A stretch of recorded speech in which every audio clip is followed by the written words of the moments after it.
ক্রিকেটের talk of the world Bangladeshi umpire Sharfuddoula Ibne Shahid Saikat আর তার নিয়ে কঠিন এক সিদ্ধান্ত।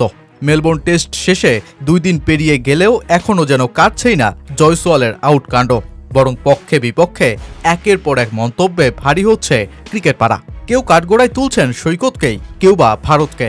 এবার তো ভারতের সাবেক ক্রিকেটার আকাশ চোপড়া ভারতীয় দলের এই ব্যর্থতার জন্য রোহিত শর্মাকেই স্বার্থপরতার ট্যাগ দিলেন। আর দেশটির সাবেক ক্রিকেটার সুরিন্দর খান্না সৈকতের পাশে দাঁড়িয়ে ভারতীয় দলকেই বললেন মিথ্যাবাদী। প্রযুক্তি শতভাগ সফল নয়, অনেক সময় বাস্তবতার বিপরীতে গিয়েও কথা বলে প্রযুক্তি। ক্রিকেটও এর ব্যতিক্রম নয়। মেলবোর্ন টেস্টে জয়সওয়াল গ্লাভসে বল লাগিয়েছেন কিনা তার সদুত্তর দিতে পারেনি স্নিকোমিটার, কিন্তু বলের লাইন বিচ্যুতি স্পষ্টতই বলে কিছু একটাতে লেগেছে বল, তা না হলে নিউটনের প্রথম সূত্রের বিচ্যুতি ঘটত না। তাই শরীফুদ্দৌলা প্রযুক্তির বাইরে গিয়ে সিদ্ধান্ত জানান। দল কিংবা পরিস্থিতি বিবেচনা না করে তার এই সাহসী সিদ্ধান্ত যখন আম্পায়ারিংয়ে নয়া দৃষ্টান্ত স্থাপন করেছে, তখন তা মেনে নিতেই পারছে না ভারত। সুনীল গাভাস্কর থেকে শুরু করে বিসিসিআইয়ের সহ সভাপতি রাজীব শুক্লা সবাই কাঠগড়ায় তুলছেন সৈকতের সিদ্ধান্তকেই। তবে এদিক থেকে ব্যতিক্রম ভারতের সাবেক ক্রিকেটার সুরিন্দর খান্না। তিনি বরং জয়সওয়ালকেই কাঠগড়ায় তুলে ভারতীয় দলকে বললেন মিথ্যাবাদী। বিতর্ক তৈরির মতো কিছু তো ছিল না সেখানে। 4টা অ্যাঙ্গেল থেকে দেখানো হয়েছে বলটা গ্লাভসে লেগেছে, তাতে কিছুটা গতি কমে বলটা উইকেটের পেছনে অ্যালেক্স ক্যারির হাতে জমা পড়ে। আকাশদীপও আউট হওয়ার পর একই কথা বলেছিল। এরা তো মিথ্যাবাদী, আপনাকে আগে সৎ হতে হবে, এরপরই আপনি কেবল জিততে শুরু করবেন। হাতে ব্যাট থাকলে বল কানায় লেগেছে কিনা সেটি আপনি না বুঝে পারেন কিভাবে? ঘটনা হলো আমরা বাজে খেলেছি ও হেরেছি।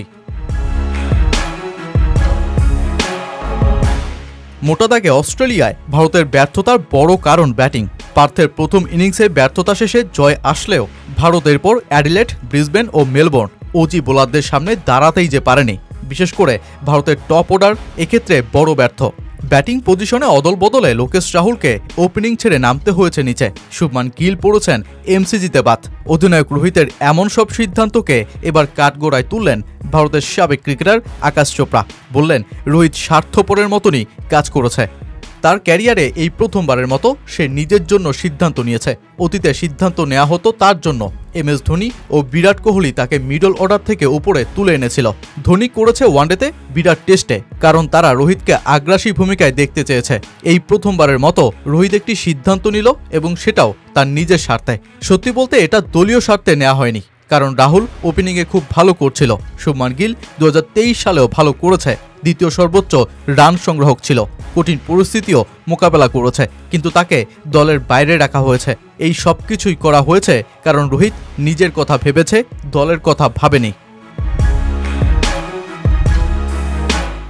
সব মিলিয়ে সিডনির পিঙ্ক ডে টেস্টের আমেজে যখন ওজি শিবির খুশির আনন্দে, দলীয় সফলতায় 2-1 সিরিজে এগিয়ে যাওয়া অস্ট্রেলিয়া যখন সিরিজ জয়ের স্বপ্নে, তখন ভারতীয় শিবির নানামুখী চাপে পিষ্ট। আত্মবিশ্বাসও পড়েছে তলানিতে। আর এক্ষেত্রে বাংলাদেশি আম্পায়ারের সিদ্ধান্ত হতাশায় ডুবিয়েছে ভারতকে। সব মিলিয়ে সিডনিতে ঘুরে দাঁড়াতে পারবে কিনা টিম ইন্ডিয়া, সেটাই এখন দেখার বিষয়।